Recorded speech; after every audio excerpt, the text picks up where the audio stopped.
1 Samuel, chapter 28. Now it happened in those days that the Philistines gathered their armies together for war, to fight with Israel.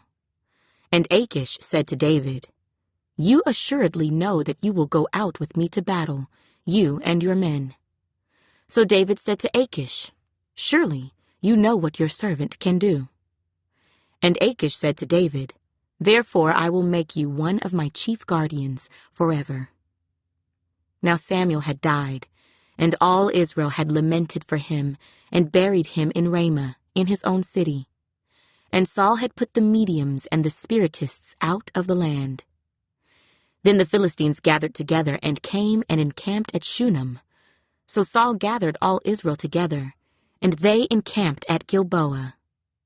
When Saul saw the army of the Philistines, he was afraid, and his heart trembled greatly. And when Saul inquired of the Lord did not answer him, either by dreams or by Urim, or by the prophets. Then Saul said to his servants, "Find me a woman who is a medium, that I may go to her and inquire of her."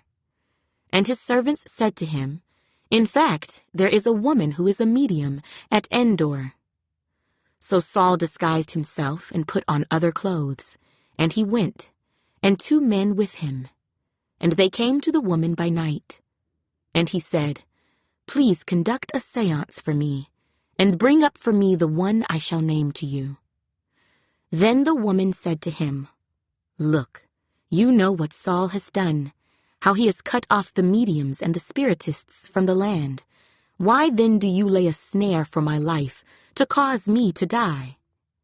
And Saul swore to her by the Lord, saying, "As the Lord lives, no punishment shall come upon you for this thing." Then the woman said, "Whom shall I bring up for you?" And he said, "Bring up Samuel for me." When the woman saw Samuel, she cried out with a loud voice. And the woman spoke to Saul, saying, "Why have you deceived me? For you are Saul." And the king said to her, "Do not be afraid. What did you see?"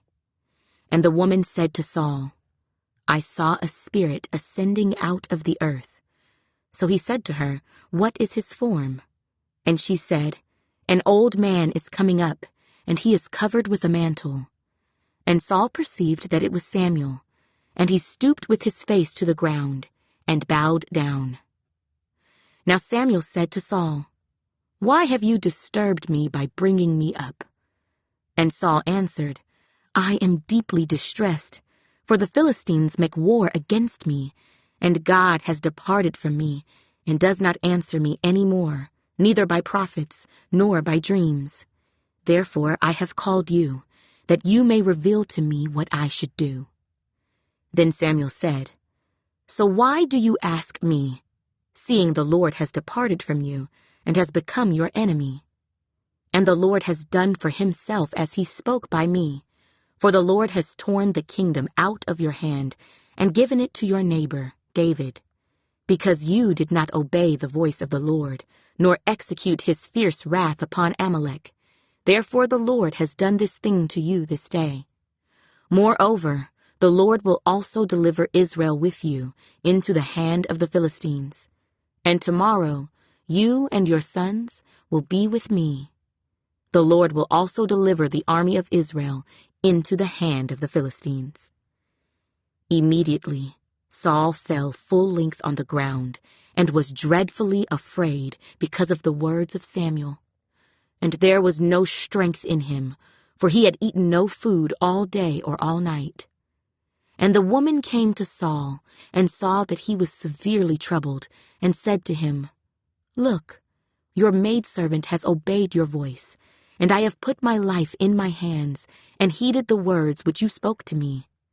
Now therefore, please, heed also the voice of your maidservant, and let me set a piece of bread before you, and eat, that you may have strength when you go on your way." But he refused, and said, "I will not eat."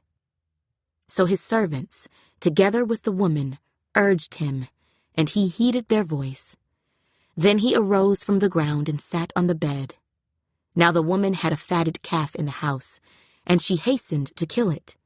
And she took flour and kneaded it, and baked unleavened bread from it. So she brought it before Saul and his servants, and they ate. Then they rose and went away that night.